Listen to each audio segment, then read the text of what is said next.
तो जिंदगी खोल कर जीऊंगी। सब कहने की बात होती है बेटा, अपने बच्चे का सुख हर कोई चाहता है।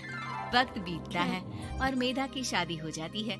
शादी के कुछ सालों में ही मेधा एक सुंदर से बेटे की माँ बन जाती है। अरे यार, मेरी मैटरनिटी लीव खत्म हो रही है, क्या करे? माँ भी नहीं आ सकती, कैसे मैनेज करूँ?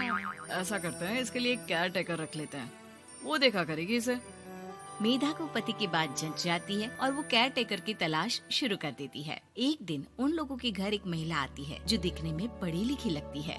जी, क्या काम है आपको? मैम, मेरा नाम स्नेहा है। आपका एड देखा केयर टेकर का, क्या मैं आपके यहाँ काम कर सकती हूँ?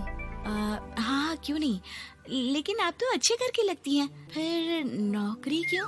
दरअसल मेरे ससुराल वालों ने मुझे घर से निकाल दिया क्योंकि मैं माँ नहीं बन सकती और माता पिता भी नहीं है इस दुनिया में। तो अरे, कोई बात नहीं, तुम लक्ष्य को ही अपना बच्चा समझो और यहीं रहना, और किसी भी चीज की जरूरत हो ना तो बता देना। नेहा खुशी खुशी लक्ष्य को संभालने लगती है। रात को जब मेधा घर पर आती है, अरे क्या बात है स्नेहा, तुमने खाना नहीं खाया क्या? अरे दीदी, आपका बेटा टाइम दे तब ना। अरे तो जब वो सोता है तब खा लिया करो। तब तो मैं इसके पास ही बैठी रहती हूँ। कोई मच्छर या कीड़ा काट ले लक्ष्य को तो अब आप पकड़ो, मैं खाना खा लेती हूँ। स्नेहा वहाँ से चली जाती है। बहुत ही अच्छे से ख्याल रख रही है ये लक्ष्य का। मेधा, इतना तो शायद तुम भी ध्यान नहीं देती। मेधा को पति की बात बुरी तो लगती है लेकिन कुछ नहीं कहती। धीरे धीरे स्नेहा मेधा और उसके पति के साथ बाहर भी जाने लगी। सुनो, स्नेहा को भी बाजार ले चलते हैं, वो क्या है ना, लक्ष्य को देख लेगी जब तक मैं शॉपिंग कर लूंगी। हाँ चलो, वैसे मैं चाह रहा था कि लक्ष्य को लेकर हम दोनों ही चलते। क्या यार, तुम तो फ्री में इमोशनल हो जाते हो, कितना देख लेंगे हम दोनों मिलकर, ले चलो उसे। कार से निकलकर मेधा और लक्ष्य रोड क्रॉस कर रहे थे कि सामने से कार आ जाती है। मेधा का ध्यान नहीं होता लेकिन स्नेहा तुरंत लक्ष्य को मेधा से छीन लेती है। मेधा गिर जाती है और कार मेधा को छूकर निकलती है, जिससे मेधा को खून आ जाता है। पति मेधा को हाथ देकर उठाता है। स्नेहा लक्ष्य को लेकर गले लगाई रहती है। थैंक्स स्नेहा, मैंने तो ध्यान ही नहीं दिया था कि कार आ रही है। स्नेहा का गुस्सा मालकिन पर टूट पड़ता है। अरे कैसी माँ है आप, अगर आज कुछ लक्ष्य को हो जाता तो मैं आपको कभी माफ नहीं करती। छोटा सा बच्चा है, उसे चोट लगती है तो पता है कितनी तकलीफ होती है। पति भी स्नेहा को देखने लगता है कि उसे क्या हो गया। मेधा को स्नेहा पर काफी गुस्सा आ जाता है। घर आकर कहती है, देखो स्नेहा, माना तुम लक्ष्य को बहुत प्यार करती हो, लेकिन वो मेरा बेटा है, मैं कभी जानबूझकर उसके साथ बुरा नहीं कर सकती, समझी?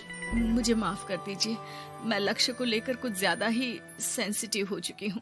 मैं ध्यान रखूंगी कि आगे से ऐसा ना हो। मेधा का मन स्नेहा से अब हटने लगा था।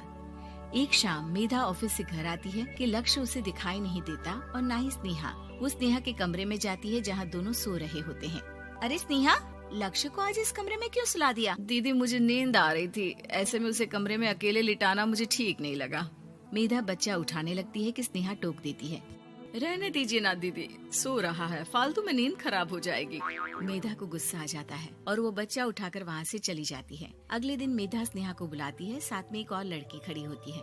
स्नेहा, अब तुम अपना कुछ और देख लो, हम लोगों को नई केयर टेकर मिल गई है, तुम इस हफ्ते घर छोड़ देना।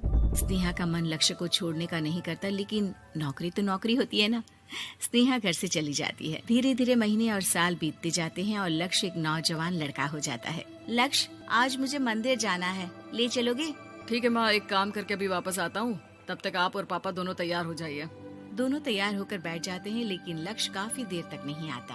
अरे मेधा, फोन तो करो लक्ष्य को, देखो क्या हो गया उसे। मेधा फोन करती है तो पता चलता है कि लक्ष्य का एक्सीडेंट हो गया है और वो सिटी अस्पताल में है। जल्दी चलिए, पता नहीं कैसा होगा मेरा बेटा। अरे चिंता ना करो, सब ठीक होगा, मैं अभी कार निकालता हूँ।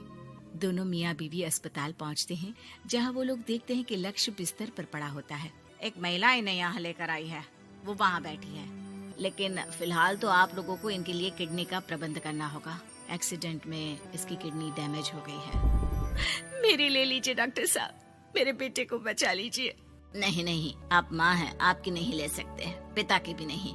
आप किसी रिलेटिव या दोस्त से पता कर लें और हाँ, थोड़ा जल्दी करें क्योंकि देर होने से मामला बिगड़ सकता है। मेधा बैठकर रोने लगती है कि वहाँ डॉक्टर आ जाते हैं। जिस औरत ने आपके बेटे को यहाँ भर्ती कराया था, वो अपनी किडनी आपके बेटे को देना चाहती है। हाँ? कौन है वो, कहाँ है वो? तभी वहाँ स्नेहा आ जाती है। स्नेहा, तुम? मैं लक्ष्य को पहचान नहीं पाई थी, लेकिन आप लोगों को देखकर समझ गई कि ये लक्ष्य है, इसलिए वापस आ गई।